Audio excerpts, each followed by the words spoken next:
What's up, everyone? Today at Stassi's Coral Box, I'm going to be teaching you how I make these water towers. They're very cheap, they're very efficient, and they are a lot safer to use than your auto top-off device.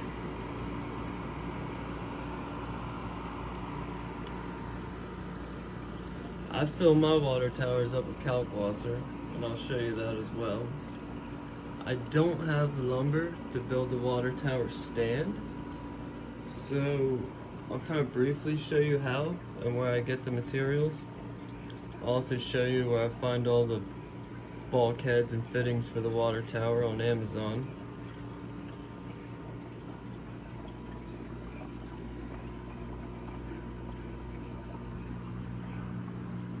Before I get there, I figured I'd show you the tanks a little bit, in case you know.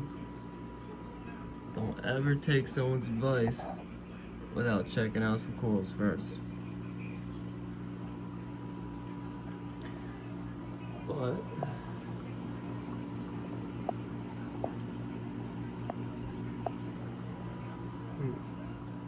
with that being said, let's dive into it. Alright, now these are the parts we're going to need. You need a bucket, any bucket. I always pick the salt that I use just because I think it looks cool. Looks like you're drip feeding your aquarium some Coral Pro salt. By the way, if you're guys just starting an aquarium, never start with the black bucket. The alkalinity and everything is way too high. Start with the blue bucket and then use the black bucket for your water changes after you get some corals in there. If you don't have corals, stay with the blue bucket. We're gonna need a drill, any drill. The drill bit for this bulkhead, it's actually bigger than the largest one in the cases. So I'll show you what I do. So you don't have to go out and buy a special drill bit just to drill this one hole. You need some RO shut-off valves off Amazon or Lowe's or Home Depot. Some bulkheads for RO. I can only find these on Amazon. I haven't found these at a hardware store yet. I don't have 100% silicone, so I'm going to use some caulk for demonstration purposes only. You need 100% silicone, not this. We're going to use it as a gasket. And you need enough RO line to get from your bucket to your aquarium. Ooh, and one last thing. We're going to need some float valves.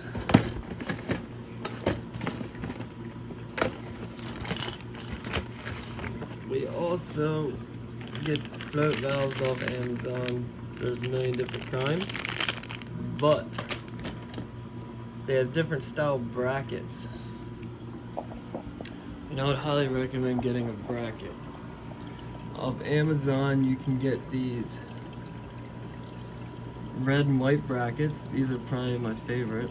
I just found them. I'll show you. Or you can get this little tiny bracket. It works. It's a little more hidden, but it's not quite as durable as this bracket. Or from saltwateraquarium.com, they make this. Oh, you can't see. They make this magnetic bracket. But their magnet's not strong enough for thick aquariums, so I had to add some magnets onto mine. Some aquariums, these brackets don't fit on the lip of the aquarium, so you need a magnet setup. Again, magnet setups on saltwateraquarium.com.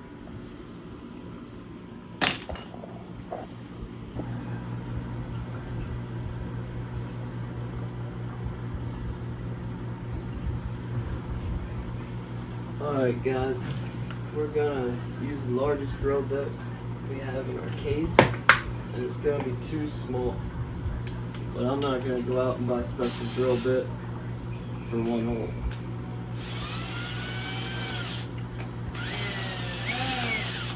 Twist the right way. Okay. Now the goal is you never want to put the bulkhead in the bottom if you're going to use kalkwasser solution. This kalkwasser settles to the bottom and it'll get clogged super fast. You'll get all that settlement in your hose. So I put it somewhere like an inch above the bottom.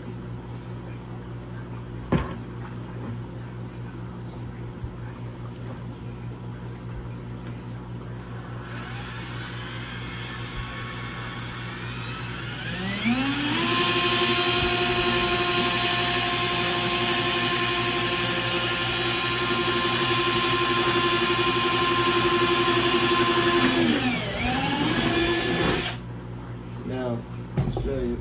Our drill bit's too small.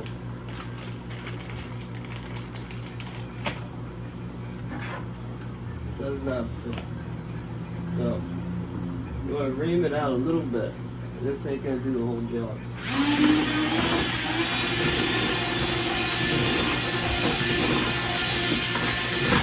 You could probably get it done with that. Actually, yeah, we got lucky. Sometimes they got to scrape it out with a knife to get all this stuff that'll get in the way of your silicone.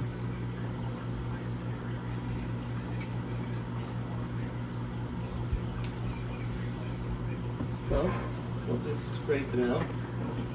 And if your drill bit is way too small, just drill the biggest hole you can and just put the knife in there and twist it back and forth. It'll work as a drill bit and it'll eventually get big enough. But you want to make sure your hole's smooth inside and out so your silicone doesn't have any imperfections in it that might leak. Piece of sandpaper, a pocket knife, whatever you gotta do, you gotta get it smooth.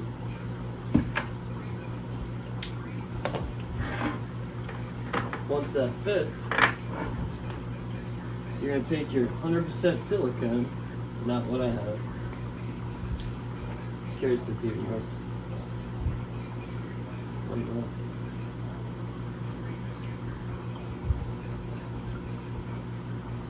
What if this did work?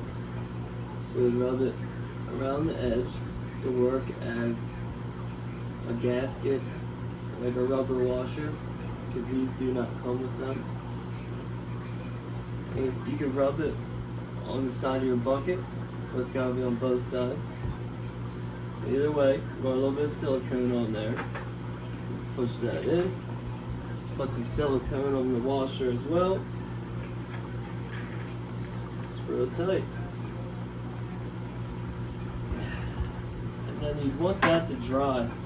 I'll let them dry overnight. And tomorrow, I'll work with that.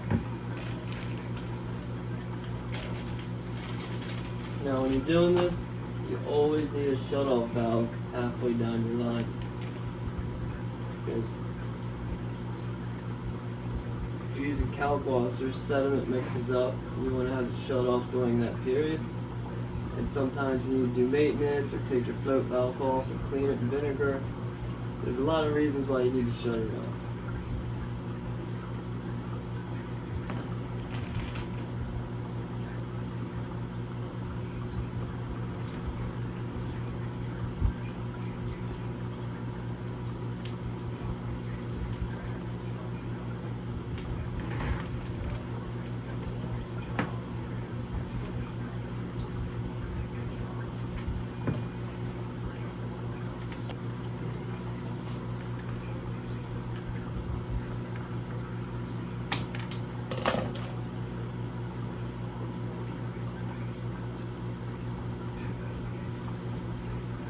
Always pull back on it to make sure it's in there.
As long as this bucket is above your aquarium, this will work. This is all fed by gravity. Now you can build a water tower. I'll show you the cheapest way to do it. Or you can put it upstairs on the second floor and just drill a little hole through the floor. Hide it in the closet.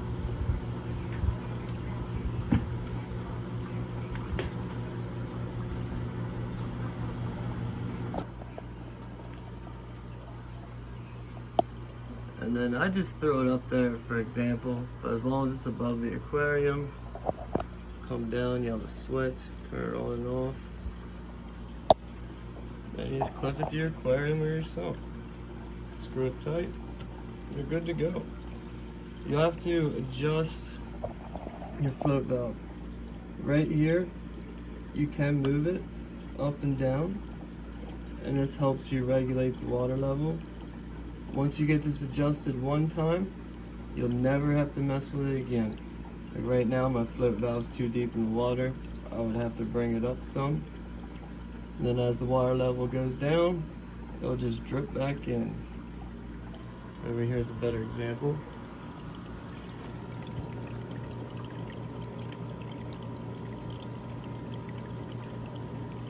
Oh, glad I did this. Just turned off.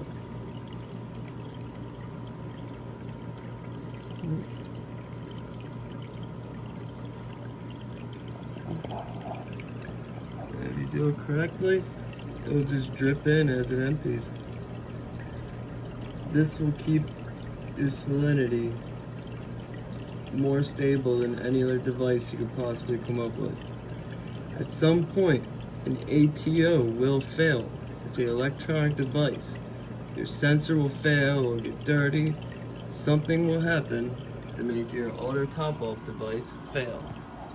With this, if you're just running fresh water, this will never fail, ever. Gravity doesn't fail.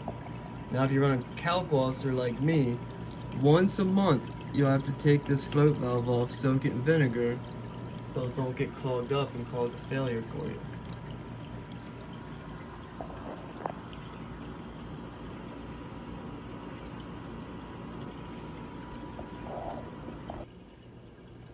Alright, I almost forgot to show you guys this.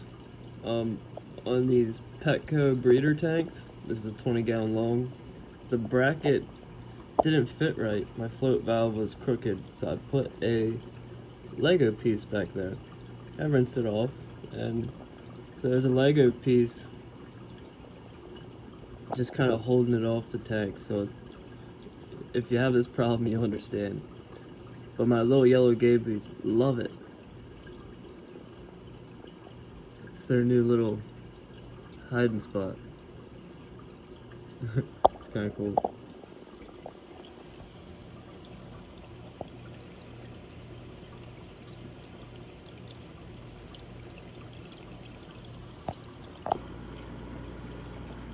Alright, now if you want to run kalkwasser, it is a little risky using this method,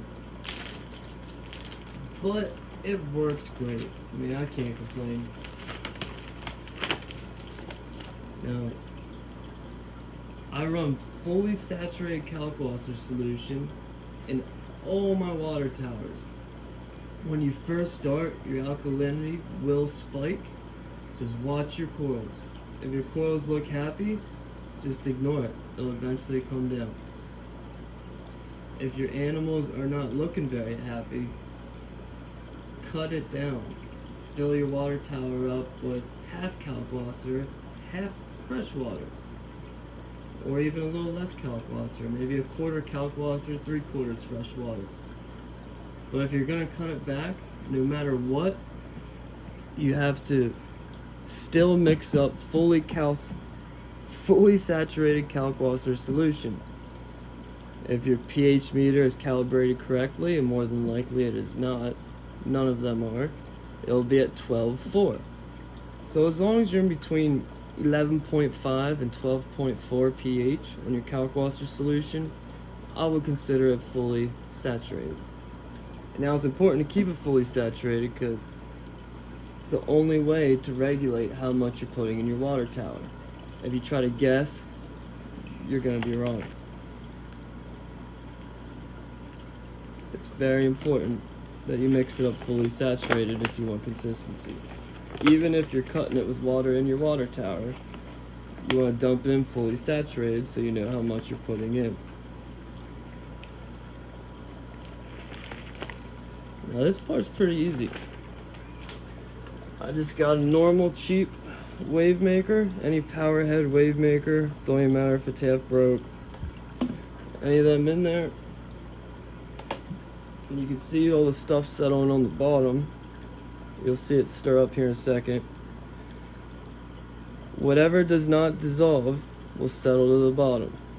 And then every time you fill it up with fresh water, you'll just dump a little bit more kalkwasser in there and stir it back up. I only stir this once a week.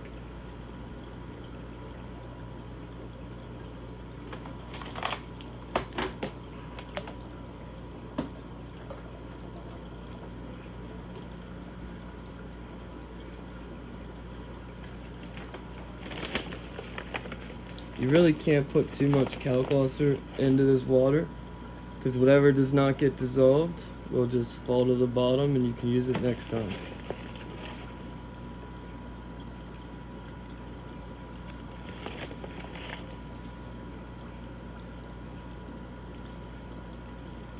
Normally a trash can would be full.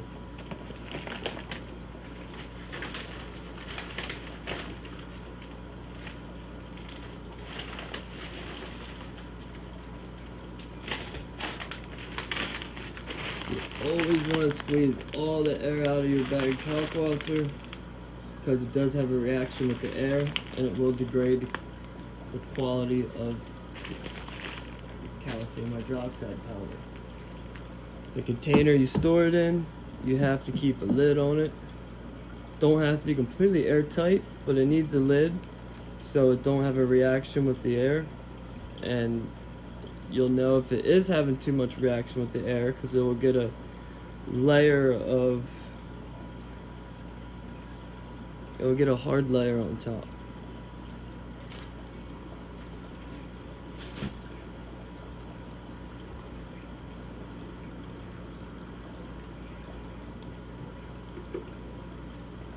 Then after it's mixed up, I use a Dollar Tree pitcher just to scoop it and dump it in the water tower.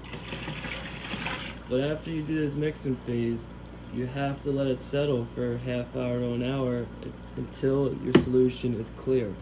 If it's cloudy, you do not want to use it. You want to wait until it all settles and it's clear. And that clear solution is what you want. Now the stand, it's fairly simple. We use these 2x3s from Lowe's or Home Depot. They're a lot cheaper than 2x4s. I use flat black spray paint to spray paint the whole thing. But I really just cut 4 of them to the height that I want. And then I come back and I wrap around the top. I wrap around the bottom. And then somewhere in the middle, I wrap around at least 1 to 2 more times. And this thing's rock solid.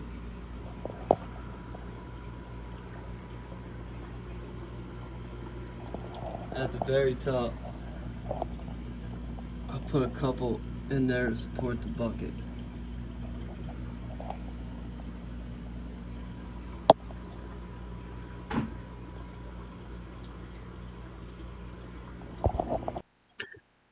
Alright guys, so the last video I made for all the parts on Amazon, the echo was so bad. I'm not sure how to resolve this issue. If any of you know, please tell me. But I'm going to try again and hope it's a little bit better. So we can start off with the bulkhead. That's the most important part. These ones right here, I believe, are the ones that I ordered. But really, any 1/4 inch bulkhead does good. They don't come with a rubber gasket unless you can find one. That's what I use the silicone for on the outside. and inside of the bucket. Now the valve. These are at Lowe's, but they can sell them right here if you just want one big order. They sell plenty of RO hose on here if you need hose. But these are a must on your water tower.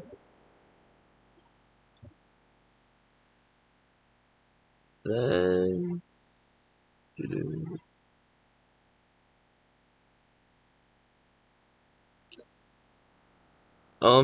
float valves. Any float valve matters. I think the bracket's more important than the valve. But while searching float valves, I found something really cool. See if I can find it again.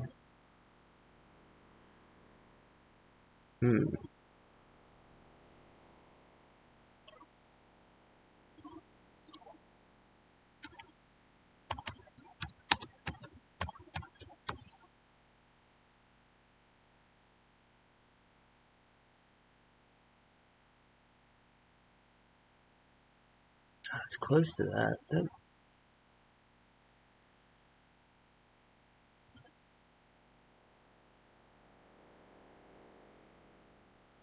Yeah, these. Apparently these are about the same as a float valve. I've never seen them or heard of it. They have a metal screen in here to catch debris. I mean, that's a good thing, but it's metal, so that's probably a bad thing. Might want to take that out. But let's see if there's a little video. Because right here is about what it does. 本产品可根据水位的变化直接。Whoa. Alright, here's the video. You see, as the water level rises, once it gets up to the top, it shuts it off. I've never seen this before. Might be worth investigation.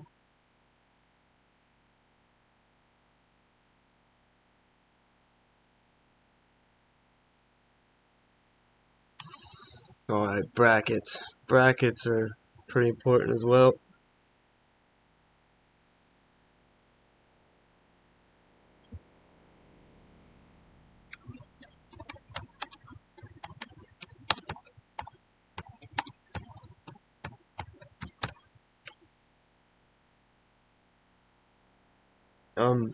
These are my favorite. They're just a little bit more sturdy. They don't move around if they get bumped. The little tiny bracket I used is right here. These also work great. Sometimes on the Petco breeders, you have to take a knife and trim a little bit of the black plastic lip away for these to clip on. But it's simple.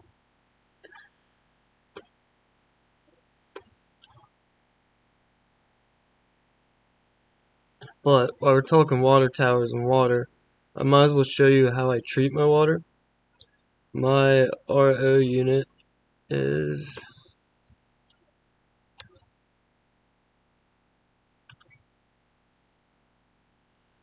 I'm a big fan of Aquatic Life brand. This 50 gallon per day is probably all you need. I use this Aquatic Life, 75 gallons per day. This is all I need. Fills up my trash can, I don't know, a few hours. But when you're treating your water, dirty places like cities, I'm gonna use New York City for example, their TDS and their tap water is very low. They know their water's dirty, so they treat the hell out of it. Theirs will be under 100 in most cases. Places like Florida and out in the country, they don't have to treat it as harshly because they have better water. Your TDS is a lot higher, probably be over 200. Now, where I live, it's about 135 out of the tap. It varies day to day. TDS is not necessarily why you do this. There's pharmaceuticals, heavy metals, chlorines, chloramines. You want to get those things out. But TDS helps you know how clean your filters are and when to change them. First one's a sponge, second one's a carbon block. This is clear on mine, so you can see when your sponge gets dirty and you can change it. Every 1 to 2 changes, change your carbon block. This last one changes color here when it's done. This lasts a year or two. This one also lasts a year or two. I think you gotta keep track of the dates. But a TDS meter. TDS meter is very important.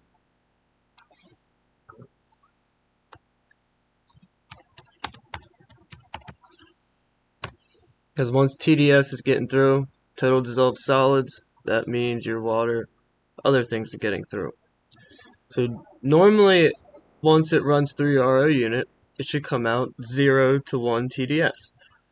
Now, once it gets 3 or higher, you're recommended to change some of your canisters, more likely your foam and carbon. Now, I bought this one, but the pH meter is so far off, and I mean really far, that I'm scared to trust the TDS meter. So I'd probably go with their recommendation and get this one. It's only $15. So, yeah, about after 3, you want to start changing some canisters.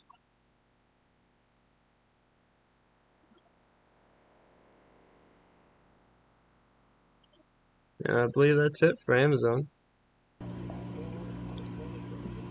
And that's going to be it.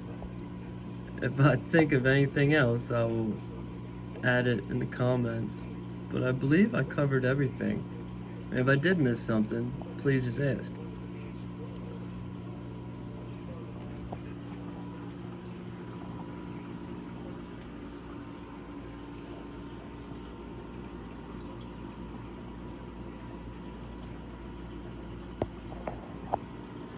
Tanks are all messy. We went to a coral show on Saturday, so everything just kind of got thrown back in all over the place.